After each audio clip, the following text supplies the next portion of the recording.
Hi everyone, welcome back to my channel. So for today's card we're going to create a couple of vintage style cards using a couple of frames I had left over and a couple of backgrounds that we made in a previous video from a while ago, as well as Simon's Vintage Garden August 2022 card kit. I forget which card kit I'm on at the moment because I'm still trying to catch up with myself with everything. So I'm going to start off in a stamping platform. This is my Tim Holtz Tonic Studios one, and I love this thing. The more I use it, the better I get with it, and the more I understand it, which I know sounds a little weird to say, but it's true. So because my two pieces of cardstock are not the same size, I'm trying to figure out a way that I can set these in place, because what I want for this one is to create almost like a spotlight effect of sorts for these two pieces. So basically we're going to stamp onto the frame and we'll have it on the background, so it'll give you this cool effect. It's just kind of fun. So in the end I already have some temporary adhesive on my platform that I use quite a lot anyway, and I taped the blue panel down, and I'm using the frame and making sure that I would cover that panel. Like I say, they're not the same size, and I will just stick these temporarily with some washi tape in place so that it doesn't move while I do the stamping, because I don't want the blue one to move, but I also want the frame to stay in place so that I can get the stamps where I need them. So I'm lining up the stamps along the edge but slightly off the edge of the frame, and this way I will make sure that I've got a continuous look of pattern. That's a great way. If you're making your own patterns, you can use, if the images go off the edge of the page, that gives you that nice, it looks more natural as a pattern, if that makes sense, and like you've cut it out of a bigger piece of cardstock. So I've got them in position. And I'm just going to add some more tape because, you know, you can always use more tape to just make sure this frame really does not move.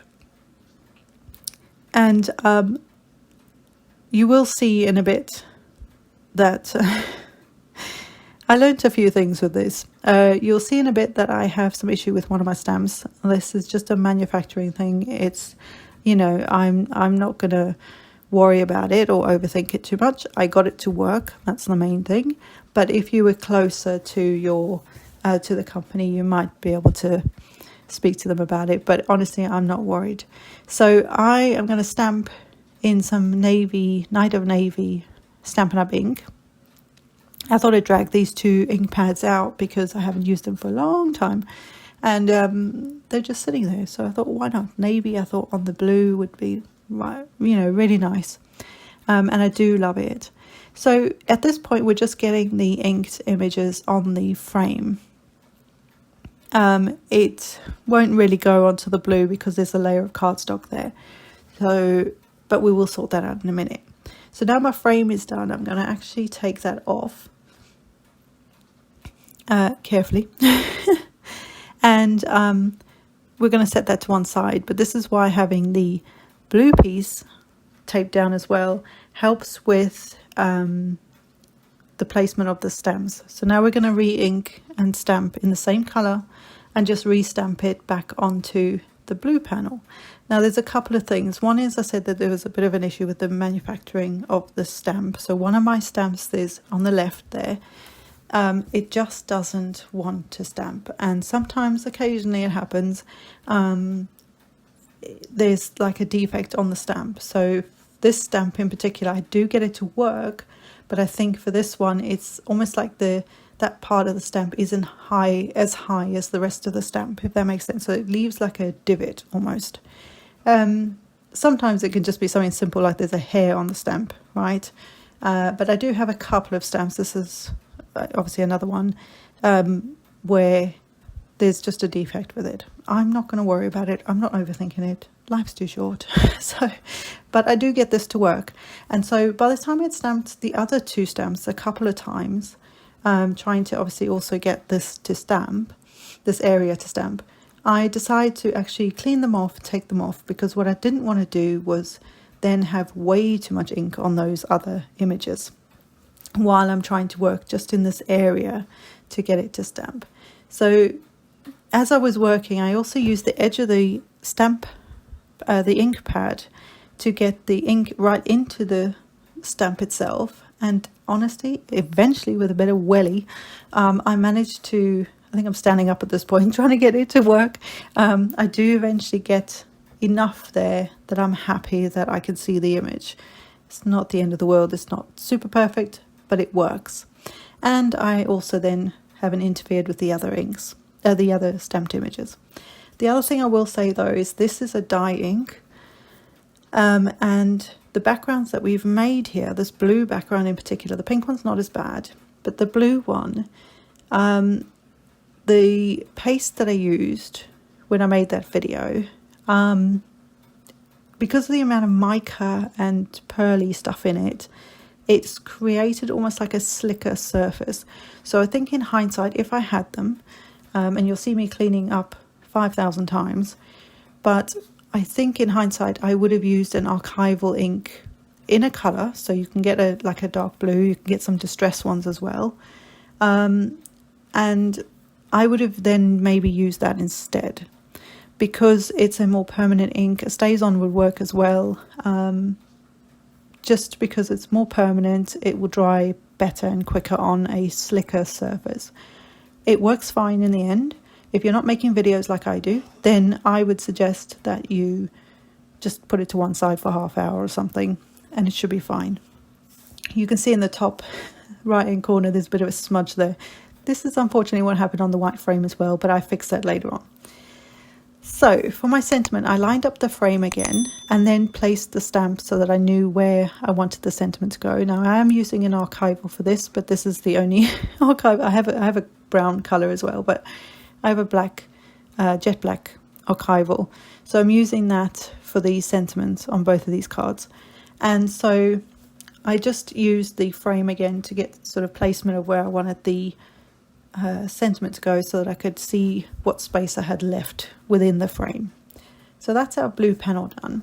So now we're going to use the pink panel, and this one was kind of like a watered, when I made the panel, it was a watered down version of the, also a pearlescent paste, but it was so watered down that there's less mica within it. So when I go to stamp, and you'll see this in a minute, it stamps perfectly first time. I don't have to stamp it twice. I don't have to do any of that. The sentiment I do, just because I like a bold black sentiment, but I used Melon Mamba on this one, and you'll see it's just perfect. Bosh. Even I gave it a thumbs up there. So what I did was I stamped roughly in the middle, and I used the frame again as a guide to what space I had, and then it turned out it was kind of like lining up at the edge of the piece of cardstock, so it worked out just fine. It was easy for me to remember as well where I had to line it up. Stamped the one on the right hand side, and then for the left hand one I do have to move the panel over, but like I say, I've got some temporary adhesives just on the it's just dot adhesive that I've got on the platform, so I just moved it over, and then I could get the stamp in the platform and stamp it.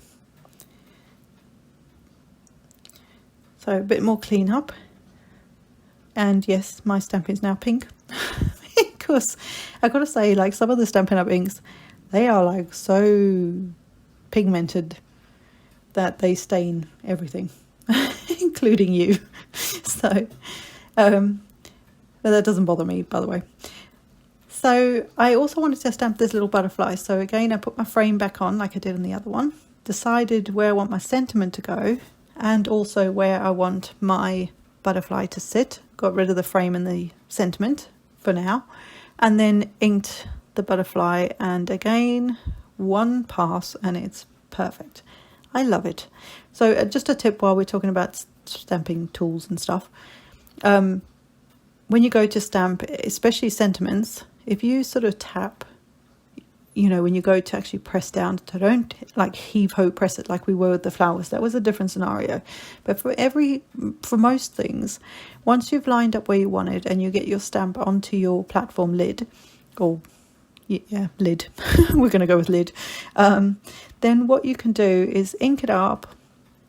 Bear in mind you can do this more than once, which is what we're going to do here, and sort of tap the sentiment there. And then I go back, because like I say, I like a bold sentiment, and then just tap it. I'm not giving it any welly. I'm not standing up to press the thing or anything like that, because sometimes what will happen is that you will end up pressing that stamp, even though photopolymers are really good quality, you will end up almost like splodging and squashing that stamp. You don't want to do that. You just want to get a nice image. So that's just a tip. So tap, and that will work much better for you. So I'm using 2 of the 3 card bases that came in the August 2022 card kit from Simon. And I'm the first thing that I then, not the first thing in this video, but the first thing for putting this together is not to stick your panel on the base card yet. Especially this very first one. The second one's not so bad, but the first one in particular. These panels are not the same size, right? So when I go to layer this on here, I thought I had it in the right place, but when I go to put my frame on, which of course we've also stamped, they don't line up. So you will see in a second, I'll have to take it off and do what I should have done in the first place. So that's just a tip for any card. I think if you get your main, whatever's going to go on your card base, get that ready first, and then go from there. For the majority of cards, that just works better. So for this, I've taken the panel off, and I'm using my tape runner around the edge of the frame. This is where that ink hasn't dried. I land up with ink on the top white part of the frame, but I will fix that later. So these are easy to line up when you do this kind of spotlight type technique, if that's what it's called. Just find some bigger flowers and leaves around the edge and just kind of line them up before you actually go to press it down. And it lines up really easy, right? It's one layer, it's super easy. I find it a little trickier when you've got maybe like if you used a foam adhesive around the frame to lift that up, that would look really good. But I find that more difficult to line up personally. And then just burnishing the tape on there. And then I will get rid of the ink that you can't really see in the video, but you could see it. I'd smudged it all over the place. So I will do the same thing with this one. I will get the frame onto the pink panel, because again, they're not exactly the same size. This frame is slightly smaller. And so I will go in with some regular tape. Sometimes tape on a roll is handy as hell. And just talking about the frames, I don't know if I said this, but these frames, I didn't purposefully make frames. I was actually die cutting a couple of panels that I needed from using some waffle flower dies for another project. And I cut the size that I needed for each of those. I needed a white and a black one. And what was left was this frame for each of them. So these were offcuts. These were leftovers, if you like. So I thought that was really quite a neat way of doing that. So there you go, guys. I hope this has been a fun tutorial. I hope you guys give this a whirl, using some leftover stuff that you've got lying around, make it into something else, like a frame. And also getting those backgrounds that I know you're all making, right? Those backgrounds that you've been making, make them into some cool cards. Yeah. And I hope you've enjoyed this, and I will see you next time, guys. Bye for now.